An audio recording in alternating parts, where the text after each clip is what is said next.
I'm Ben Glahn from Salzburg Global, and I'm here with Andrzej Błachowicz from Climate Strategies.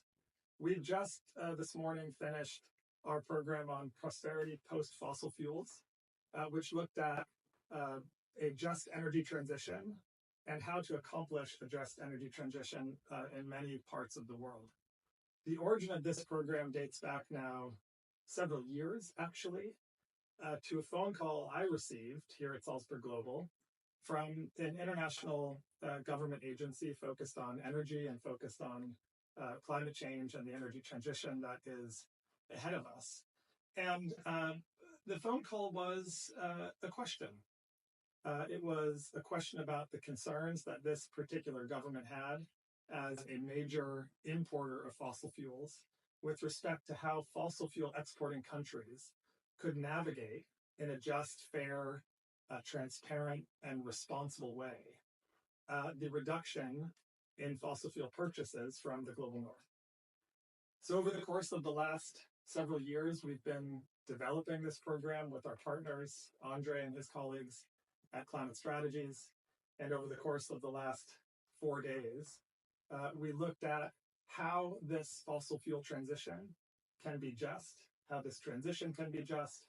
And we brought a group of extraordinary policymakers here to Salzburg Global, from Ghana, from Trinidad and Tobago, from Nigeria, from Azerbaijan, and from several other countries to have a conversation among policymakers in an informal, closed-door, off-the-record setting. So, Andrzej, I want to ask you, after all of this preparation, after all of the thinking that's gone into this program, how did you find it? Did it meet your expectations? Were there any insights that came out for you that were particularly relevant over the longer duration of what will become, we hope, a just transition away from fossil fuels? Thank you, Ben. Andrzej Błachowicz, you introduced me very well. Maybe just to say a sentence or two about Climate Strategies. We are international knowledge broker, so we bring together research and policy making around the most challenging climate policy questions. And obviously, fossil fuel transition is one of the major key questions at that stage. And just to say that timing when you guys received the call, you were actually finishing our large research initiative focusing on North Sea countries and their pathways for phasing out fossil fuel, oil and gas in particular. And then, of course, the question is how can all the countries in the world, right, do that? And as you said, how to align it with pathways to reduce demand from the major importers. So now to your question, I'm super, super happy about this, how this dialogue has gone. And particularly if you can imagine for many of the governments from the developing countries especially, but also from developed, from everybody who's an oil and gas producer, this conversation is challenging. Some people didn't want to attend, right, because they don't want to talk about it. So those brave ones who dared to attend, they found themselves in a setup, in a beautiful castle, in a setup with no hidden agenda, in a setup that was basically inviting them to go off script, to think broadly, to think openly how to design that such a transition pathways. And they brought very often different departments, so finance, economy, environment, labor. And I think we already saw there's this model that Salzburg Global has of self-creation of working groups. And on that last day, there were a couple of groups created, and they were really focused on what is important to me, to my country, to my next strategy, to my, conversation with importers. And I feel like we made a huge difference, and this is just the beginning. This is just the beginning, indeed, and one of the intentions that we set out at the beginning was to create a multi-year program that could help advance the effectiveness of these just transition pathways. Andrzej, you and your colleagues were very helpful and very adamant about the fact that the first meeting should focus only on policymakers, and that we should provide a space where policymakers from across the world, from both developing and developed countries, could have a private conversation amongst themselves without the pressures of politics, without the hidden agendas sometimes that come with that, or the official setup, or the of some official sort of setup, right? intergovernmental processes. Exactly, without the need for a prepackaged set of solutions. Tell me a little bit about why you thought that was important, and what you see perhaps as the next step in this process as we turn the page from this year's program to the future. I'm a former policymaker from Poland, and as a policymaker, you are lonely. I mean, you are surrounded by lots of people. You go to lots of meetings, but you always have to talk according to a script, right? And you have to answer questions immediately when your top level decision makers and ministers ask you. So you very rarely have a moment of proper reflection. So that's why we thought in the initial scoping phase that this is really key for those people to have that moment of reflection, to just see, to be challenged, to have also research. That was also a key part of this, that we commissioned briefs for 5 countries that were very factual, laying down some options. And I think this is needed for those people to go back to their ministerial processes and be able to more effectively shape the policy. So I think that was crucial. And I think some of the participants told me, I had never remember a meeting with so many policymakers. Very often you go to meetings when you say policymakers, and you have 1 or 2. We probably here we have half of the participants were policymakers. And of course, the question that you ask now about what we do next, I think there are multiple options, and I think we are discussing, I think we can share it here, we're discussing potentially a multi-year program, and I could imagine a few options. Either we deepen the conversation in the countries already represented, we add more importer countries so that we have that conversation. They have to drive down their demands. So what is the implication on the producers, and what are the conditions of collaboration in the world where the whole production, global production, will decline? You can also talk about bringing different departments from those countries. And finally, you can think about bringing more civil society, businesses, labor unions, small and medium enterprises, and so on. So there are, I think, different pathways. You cannot bring everybody from all the countries at the same time. That wouldn't make any sense, but we can potentially shape each edition with some sort of focus, right? Here it was a bit of an experimentation, and I think we also have much more clarity now what is reasonable to do in the years to come. So here at Salzburg Global for the last 77 years, we've been a global forum for open-minded leaders, a kind of unconventional global forum, if you will, in exactly the ways that you've described. People come here without a preset agenda. People come here seeking not simple solutions, but better options for complex problems. And one of the things that we like to think we can contribute to is to help people find those better options by changing the conversation, in ways that are relevant to them, in ways that are relevant to the challenges that they face. And I wonder, have you seen over the course of the last several days any ways or examples where the conversation, if you will, around a just transition has been changed that may have provided better options for people in their own countries or through collaboration with one another?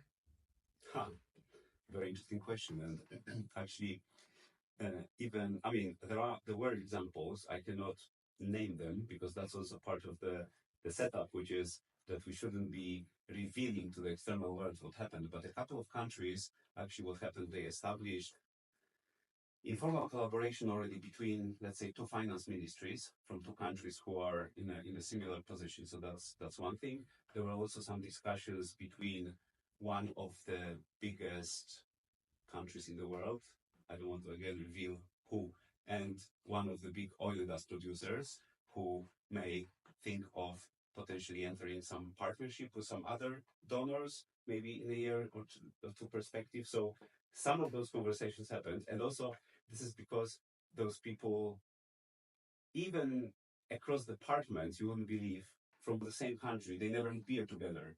And here, that's what happened, right? So I'm not saying this will be, some sort of new legislation tomorrow, but I think countries established where exactly they can benefit from each other, and it's very difficult to find those commonalities through formal stuff. So I think probably I saw 3 or 4 cases or somebody saying, I'm just finalizing a strategy and this will be more helpful to add fewer options. Well, so you were a policymaker, Andre, so you know how those formal spaces can be actually prohibitive to creative thinking and to the formation of new kinds of collaborations. And you touched on the informality of this place, if you will, the informality of Salzburg Global, the open-mindedness that we try to bring to these conversations. You touched on the fact that in our home here in Schloss Leopoldskron, a beautiful palace on the outskirts of Salzburg, Austria, that people have the opportunity to sit down with one another over a coffee or a drink or a beer in our Bierstube. How important do you think that is to the outcomes of a program like this? I mean, on the one hand, it can sound, somewhat funny or extravagant, right? Extravagant. That a very serious set of issues, a very serious set of challenges, also requires a sense of informality, a quality of informality, and the capacity for people to connect with one another, not as representatives of governments, but as individual people who have a core belief and a keen sense of personal responsibility to do something about these challenges. So how do you see that mix of the seriousness and the lightheartedness, the formality and the informality, the institutional and the personal? What's unique about this place that allows those elements to come together and for people to form the kinds of collaborations and to create the kind of better options, if you will, that you've just described? I think the answer is simple. It's critical for that. And again, to the outside world, looking at your venue, looking at some of the beautiful rooms, you can think it's extravagant, it's excessive, but it's not. So if you can imagine for our listeners and viewers, a palace that has maybe 10 beautiful rooms. So we all meet in one room, and then 2 or 3 people want to have a conversation. They go to a beautiful library, have coffee, and do something together, talk. And I think very many deals that are done in real life are happening in informal setups. So this is the only chance that you can truly open up and ask this question, what if? Normally, our thinking is bound by the scripts given by the ministers, prime minister, whoever. We just keep repeating them that's what blocks progress often. So you need those informal setups.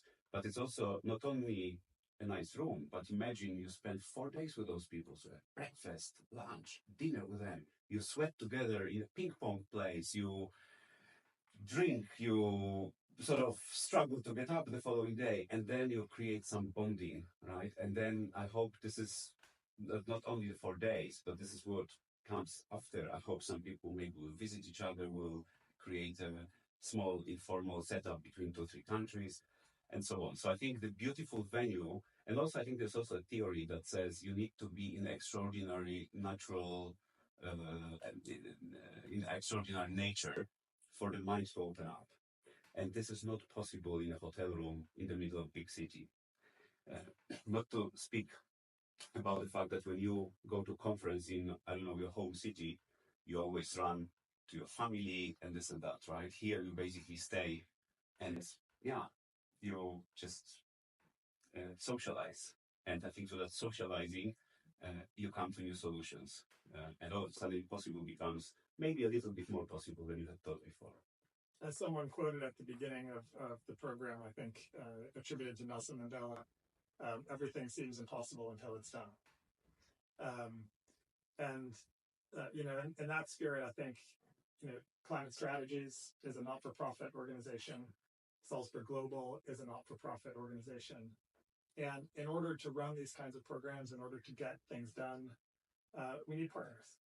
And we've been blessed to have some extraordinary partners together in this journey, not just Salzburg Global and Climate Strategies, but the Stanley Center for Peace and Justice, the Woodward Fund, and several others that have joined us and that we hope will continue to work with us in the future.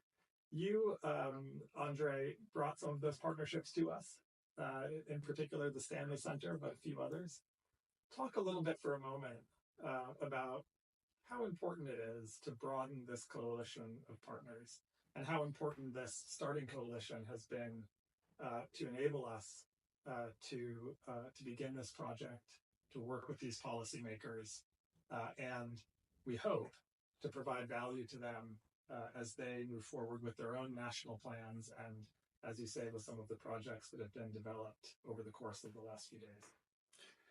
Yeah, one thing that you mentioned that actually is really important to stress is this, well, the fact that all of the partners are non-profit, not for profit, and also that they are not linked to one particular agenda or funder even. In a sense, I'm talking about there are places who are linked to, I don't know, here is this and that family or this and that company whose mission through their whatever foundation is to achieve something. So, of course, the broad vision of the partner is better, more prosperous, low emissive world, right? That's, I think, what we all share. But yeah, those are all partners who are open to dialogues with all parties involved and allowing them to own solutions, right? You cannot impose solutions. I mean, you can, but then they won't be implementable. You mentioned also the partnership. Yeah, I think the beauty of that partnership was that we really was a titanic effort to bring all those people together. It's because of the sensitive nature and because we were aiming some key government officials. It's not just that you send one email and somebody comes. People are so busy.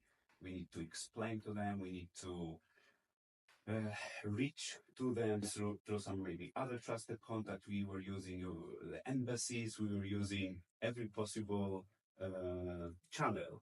So I think that actually, allowed us to be very effective in that. And I had people asking us, how did you guys manage to bring this wonderful group, such a nice composition together, right?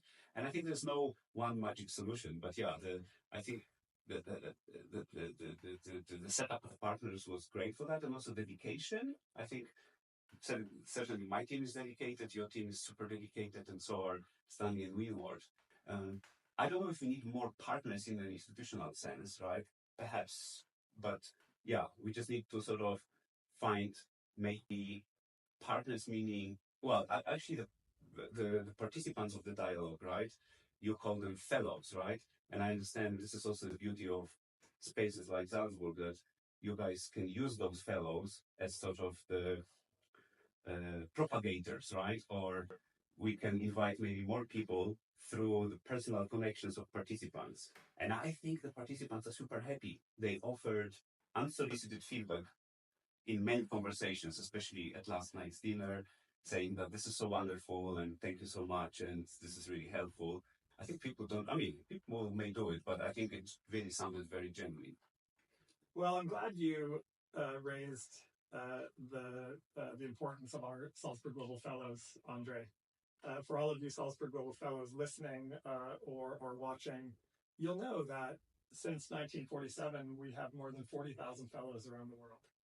And we rely on them for their insights, for their connections, for their participation. And one of the ways that we're able to find people, whether it's in Ghana or Azerbaijan or Trinidad and Tobago or Kenya or Nigeria, is through our extraordinary network of fellows in more than 180 countries around the world who are willing to make recommendations to us, who are willing to open their Rolodex, if you will, and recommend people to us, but also to encourage people to attend our programs and to become themselves Salzburg Global Fellows. And that's really an extraordinary part of this institution, perhaps the most extraordinary part of it. So I appreciate your raising it. Now that you are a Salzburg Global Fellow, Andrzej, what does that mean to you? I have to discover it yet, but I'm actually also a member of a few other leadership networks. And I mean, my life has been about networks and utilizing the power of thinking of people from different disciplines, from different countries, but maybe aligned around a common goal, which is, I think, in your case, to change the world for the better. I don't know, that's my interpretation. So yeah, I think it's access to unique set of skills, but it's also, I think, as we mentioned a minute or two ago, the ability to perhaps find new connections or new people. I think the network like this is your first sort of port of call to go and ask. So yeah, I'm excited to discover that. Well, we now share a few things in common, Andre. We share, of course, our experience in this program together. We now share a common fellowship that we're both Salzburg Global Fellows. We also share a love of collecting lapel pins, which I didn't know until you arrived. You have your climate strategies lapel pin on today. I have a lapel pin here, which is the logo of an LGBTIQ resource center founded by a Salzburg Global Fellow in Memphis, Tennessee. We exchanged lapel pins during the course of the last few days. So next time I'll have my climate strategies lapel pin on, and I hope next time you'll have your Salzburg Global lapel pin on. But Andre, I want to thank you so much for your partnership, for the really extraordinary work of your team, and for everything that you've brought to this network, to this program. And I feel confident that this is just the beginning. And we look forward to being back together with you here in Salzburg next year, and hopefully other places in between. Thank you very much. It was a true pleasure. Thank you so much, Ben.